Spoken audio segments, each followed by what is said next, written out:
সত্য সন্ধানী, সত্যের সন্ধানে অবিরত পথ চলা।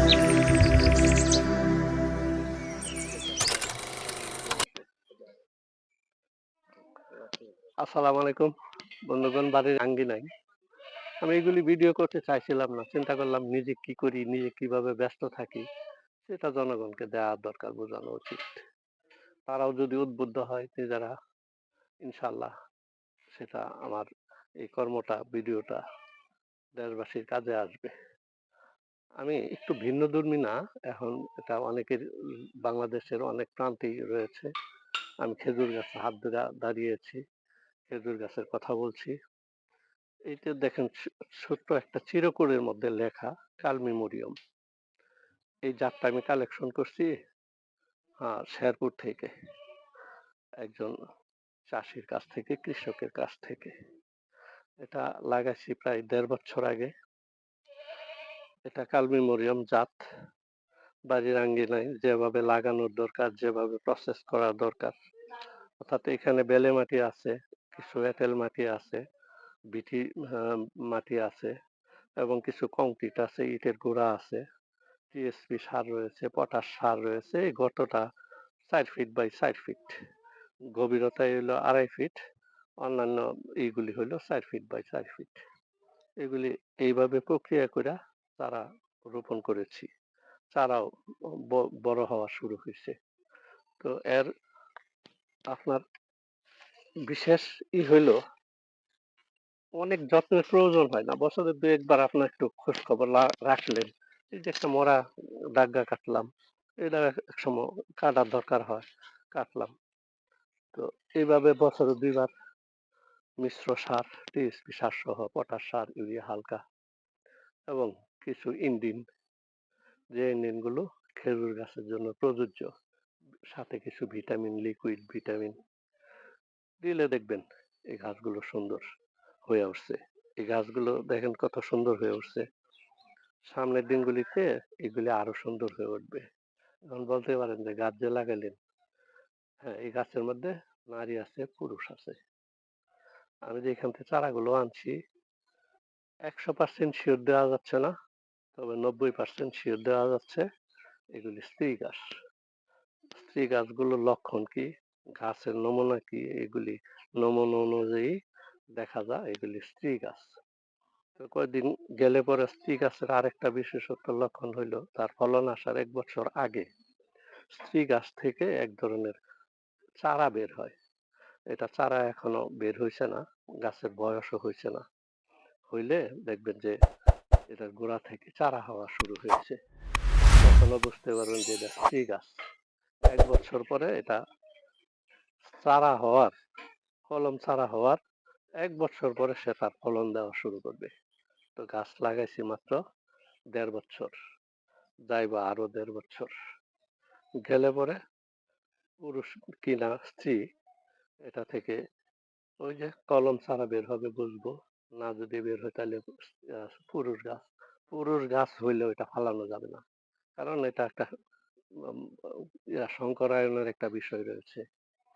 ওই গাছগুলো থেকে যে পুরুষ যে ফুলগুলো আসবে, রেণুগুলি আসবে, সেগুলো স্ত্রী গাছে পরাগায়ন করতে হবে। পরাগায়ন করলে আপনার স্ত্রী গাছের যে খেজুরগুলো, এগুলি লাস্টিং বেশি হবে, ফলন বেশি আসবে। হ্যাঁ, বড় বেশি হবে, ফলন ভালো আসবে। সেই কারণে পুরুষ গাছটাও, ১০টা গাছের মধ্যে একটা পুরুষ গাছ লাগে। সেই কারণে পুরুষ কিনা স্ত্রী এটা নিয়ে আমার টেনশন করার দরকার নেই। আমি যা রোপণ করছি নিয়ম অনুযায়ী, ইনশাল্লাহ যা যা আল্লাহ আমাকে দিবেন এটাও আমি জানি। দেখুন, আরেকটা গাছে আসলাম। এটা হলো, একটু আগে আমি বলেছি যে স্ত্রী গাছে এক ধরনের চারা আসা শুরু হয়। এই যে দেখুন চারা আসছে, তার মানে এটা হলো নিশ্চিত স্ত্রী গাছ। এই চারাগুলো বয়স ১ বছর ১.৫ বছর পরই দেখছেন যে এরপর থেকে তার মূল গাছ, মা গাছ, খেজুর আসা শুরু হবে। এই খেজুরের গাছটা হলো আপনার মরিয়ম জাত। খেজুর গাছের অনেক জাত আছে, তার মধ্যে আমি কিছু জানি আর অনেক কিছুই জানি না। এটা হলো এই যে চিরকুটের মধ্যে লেখা, এটা হলো মরিয়ম। এই মরিয়ম জাতটা বাংলাদেশে সহ সারা বিশ্বে সমাদৃত। কালমি মরিয়মের পরবর্তী স্থানই হলো আপনার এই মরিয়ম জাত। খেতে সুস্বাদু, লাল, টকটকে। তো আরেকটা খেজুর গাছ, সেটা কাছে আসলাম খেজুর গাছের। এইটা হইলো আরেকটা জাত। এই জাতটা হইলো লেখায় আছে আম্বার, আম্বর জাত। এই আম্বর জাতটা খুব বড় হয়ে থাকে। মেরজুলের পরে হইলো আম্বর। মেরজুল হলো সবচেয়ে বড় জাত। তো আম্বারও বাংলাদেশের আবহাওয়ায় ওয়েদারে প্রচুর পরিমাণে হয়, তার প্রমাণাদি রয়েছে। এই গাছটারও বয়স প্রায় প্রায় 2 বছর। 1 বছর পরেই স্ত্রী কিনা পুরুষ আমি বুঝতে পারবো। যদি চারা আসে তারপরে বুঝবো যে এটা স্ত্রী গাছ, আর যদি নিচে চারা না গজায় তাহলে বুঝবো পুরুষ গাছ। পুরুষ গাছ হইলেও আমি এটা রেখে দিব, কারণ আমার বেশ কটা আরো গাছ আছে, সে কারণে পরাগায়ন আমার প্রয়োজন হবে, সেই কারণে রেখে দিলাম। তো এই হলো আম্বর জাত। তো আরেকটা জাত রয়েছে এখানে, এটা আমাদের আবহাওয়ায় এই জাতটা আমার মনে হয় টিকসই ভালো না, ভালো কিছু দেয় না। এটা হলো আপনার সুক্কারি জাত। এই যে সুক্কারির স্টিকারটা পড়ে গেছে, খেয়াল রাখতে পারি না, সময় বন্টন করে দিয়া কুলাইতে পারি না। হ্যাঁ, ঢাল মরে গেছে। ও, সুক্কারি জাত। সুক্কারি জাত হইলো এক ধরনের গোলাকার আকৃতির খেজুর, একটু সাদাটে। এই যে সুক্কারি, এটা হলো সুক্কারি, এটা হলো আরেকটা জাত। তো এই চারাটারও বয়স প্রায় 2 বছর। এটার ভার বৃদ্ধি কম, এটা টেন্না লেগে থাকে। আপনার গাছ রোপণের সময় 2 বছরের মাথায় 2বার সার দিই, খৈল দিই, তারপরেও এই সুকারি জাতটা ভালো না। এটা হলো আরেকটা জাত।